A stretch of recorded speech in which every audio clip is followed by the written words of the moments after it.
Kara mergen. Burunғы өткен заманда қазақ жұртынан бір Kara mergen деген кісі болыпты. Өзінің дәулеті және перзенті жоқ екен. Мергендікпен боға атып, құлан атып, әр түрлі аң атып, терісін сатып жан сақтайды екен. Жаз келсе қыс кетіп, қыс келсе жаз кетіп, жолдасы жалғыз жүреді екен. Bir күндерде мерген мылтығын алып, қысы жазы ел бармайтығын, адам жүрмейтығын бір алыс жерге барамын деп жүріп кетіпті. Қараса, тауда адам жүрген жол жоқ. Көп машақат тартып таудың үстіне шығыпты. Жан жағына қараса, киік қисапсыз көп екен. Мерген қуанып, бір бастаудың басына келіп тастан үй жасапты. Төбесін бір талай ұсақ ағаш пен аңның терісімен жауыпты. 7-8 күнде болдырған аты семіріп құрат болыпты. Kara mergen туғалы мұндай сан түрлі жемістер өскен жерді көрген жоқ екен. Неше түрлі ағаштар біткен, бұлбұл құстар сайраған бір жақсы жайлау екен. Мерген көп аң атып, мүйіз терлерін тұздап қатырып жатты.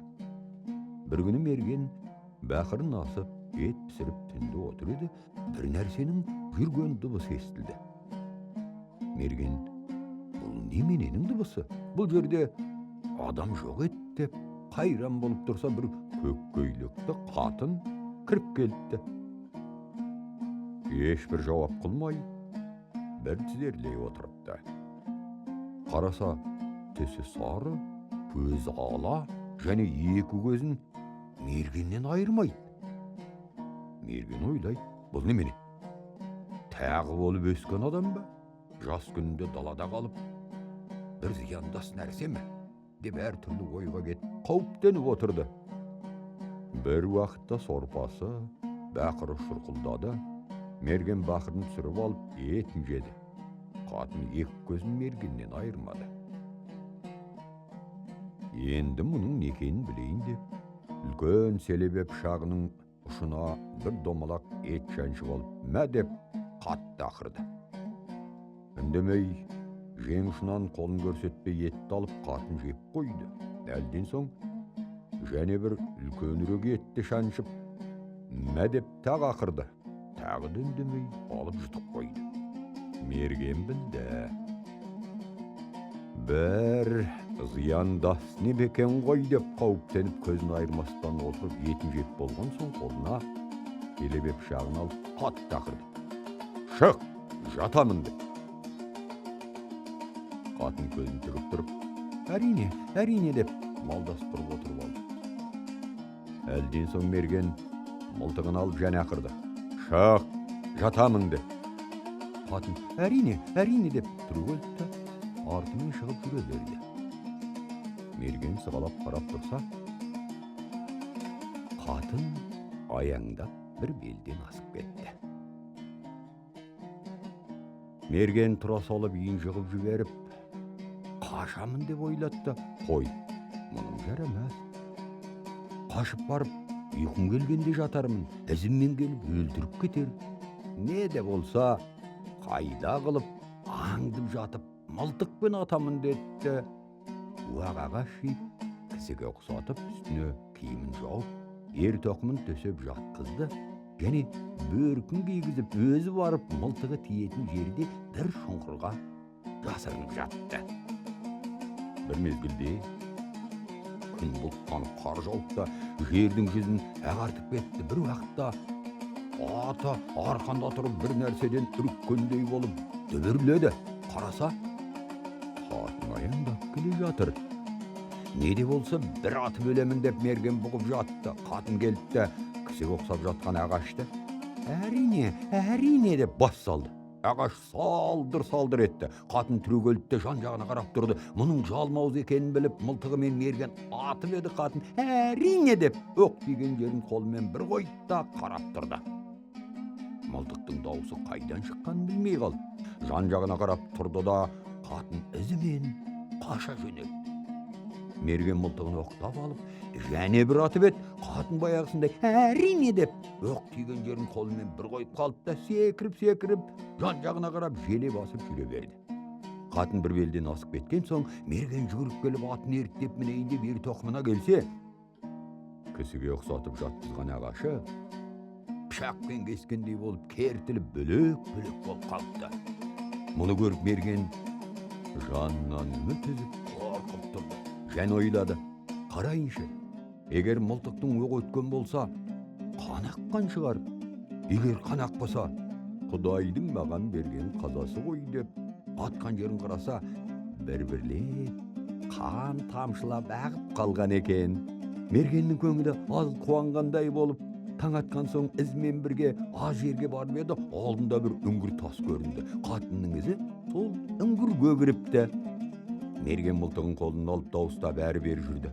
Қатынның дауысы шықпады. Мерген келіп қараса, үңгірден аяғы шығып, қатын өліп қалыпты.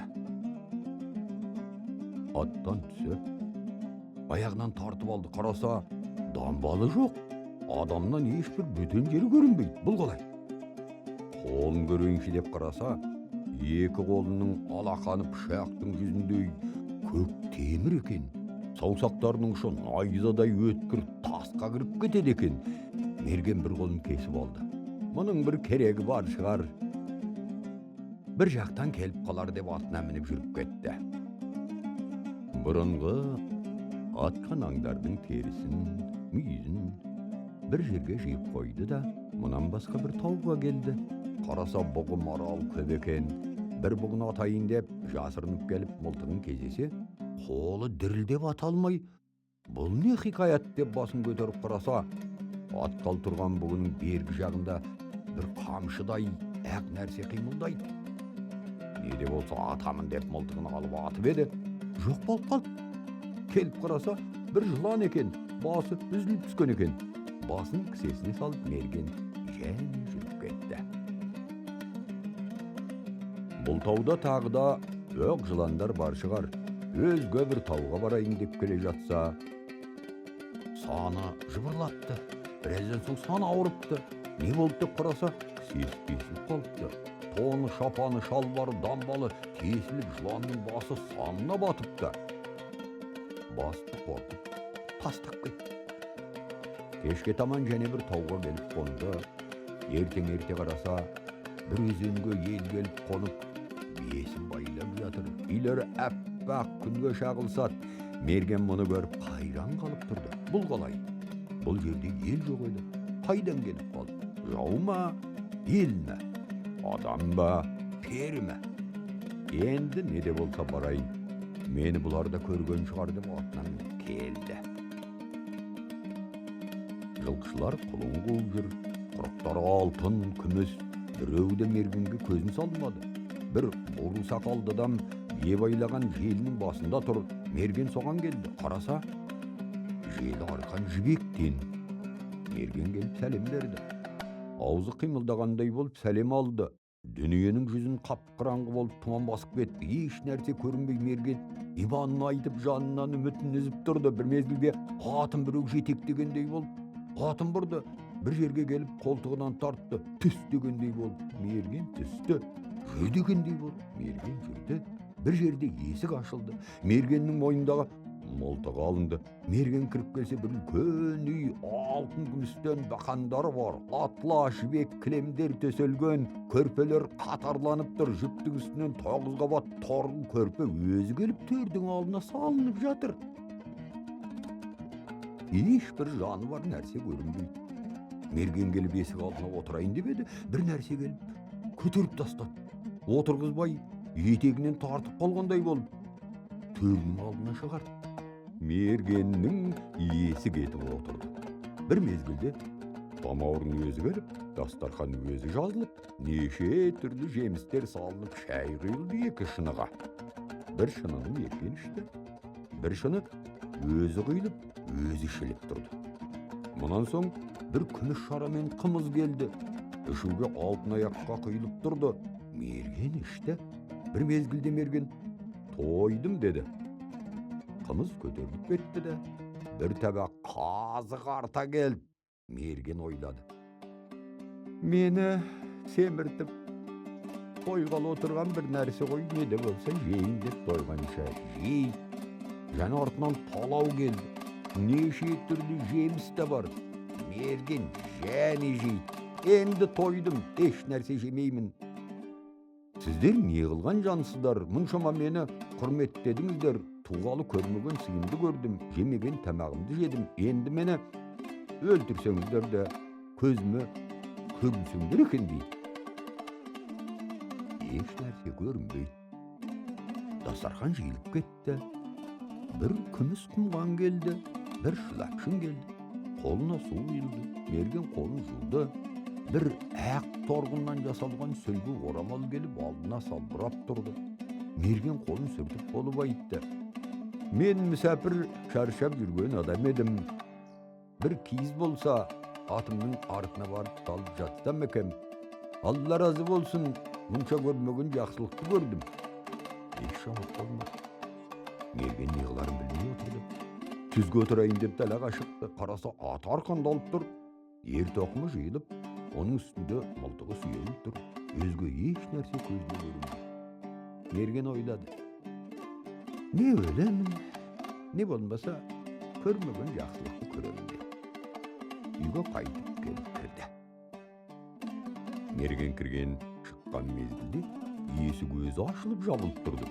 Mergen gelip kolun juwayın debedi, bayağı kümüs kuman gelip özü kıyıldı. Sölgü oramal berildi. Mergen kolun juwup bolup oturdu. Aytdı. Uykum geldi, jatayın debedi. Hiçbir jawap olmadı. Bir altın şımıldık uygun oň bosagasına kuruldu. Eki kümüs bakan menen juktun üstünden bir mamuk tösek jene 9 kabat körpe barıp şımıldıktın işini töselip kaldı. Bir vakta esik açılıp, bir kız uyga kirip geldi. Karasa, sululuğu tolgan ayday, üstündögi kiyimi kızıl altınga karık bolgan säwlesi karaňgydy jarık kılat. Mergen korkup orundan turayın debedi, kız gelip, turma, öz nesibeňdi özüň korkutma dep turguzbay kolun ustap görüşdi. Mergenge ýönüp oturdu. Mergen aytdy, ey taksir aynalayın, jakyn oturma. Tım jaman kirlep jürmün dedi. Kız aytdy, koy, özüňdi özüň korkutma deydi. Mergen aytdy, ruhsat bolsa kiz bergizseňiz, atımның artyna jatayın, şerşep yürgön gary berin deydi. Kız aytdy, bolat, tösek salyp jatyňyz dedi. Mergen türgölü dedi, kız da türgölü. Mergen kiyim şişe başladı. Mergen aytdı, koy baragym, kelek yorumla, tösekte jatayın. Kız aytdy, sizge salgan tösek, manaw, korkpay jatyňyz. Mergenniň jaman kiyimin zorlap şeşip, şımıldıktın içine kirgizip, köydük lampalı taslatıp, tösekte jatdy da, özde şeşinip mergenin koyununa girip, kımbat körpe jaldyp jatdy.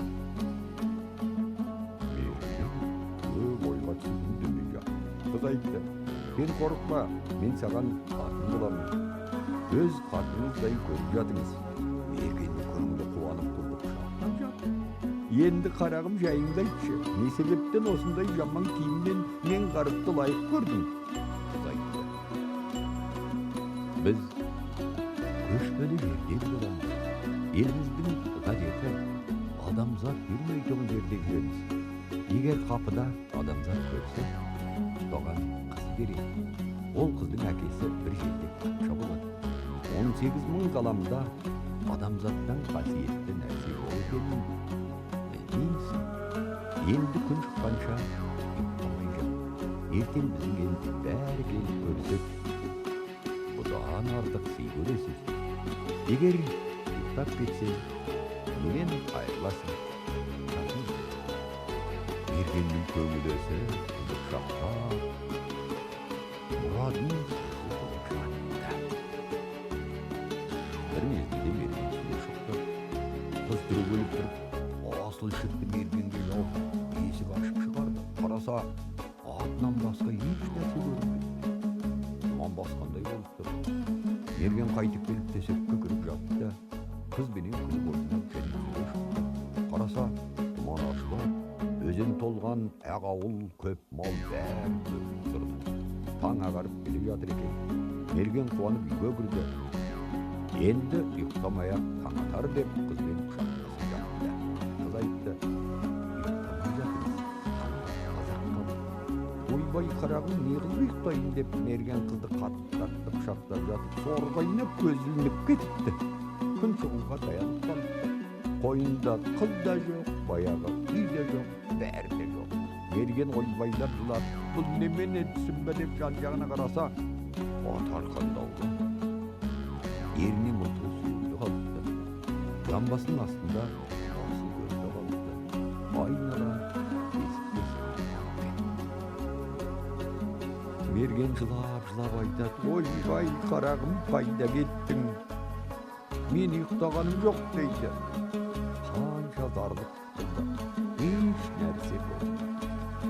Мерген айтады: "Басында көргенімді өлтіріп деп қорқып едім. Ақырында қайғысынан өлемін-ау деп неше күндей жатып еш пайда болмаған соң үйіне қайтты. Үйіне келіп, атқан аңның терісінің ізін сатып бұрынғыдан 10 есе пайда көрді. Баяғы жамбасының астында қалған көрпенің қиқымын сатып еді. 60 байталдың пұлы болды. Мергеннің малы көбейе бастады. Құданың құдіретімен бұрын бала таппаған қатыны жүкті болды. Bir күні Мерген ойлады: "Былтыр осы уақытта Құдай жарылқап еді, биыл тағы да жарылқамас екен" деп, былтырғы қызбен қосылған орнына барып бірнеше күн жатты. Еш нәрсе болмады. Bir күні Мерген ойбайлап жылап айтады: "Я Құдайым, бір қызды көрсетіп, мені отқа жандыртқанша басында жан қылып жаратпасаң еді.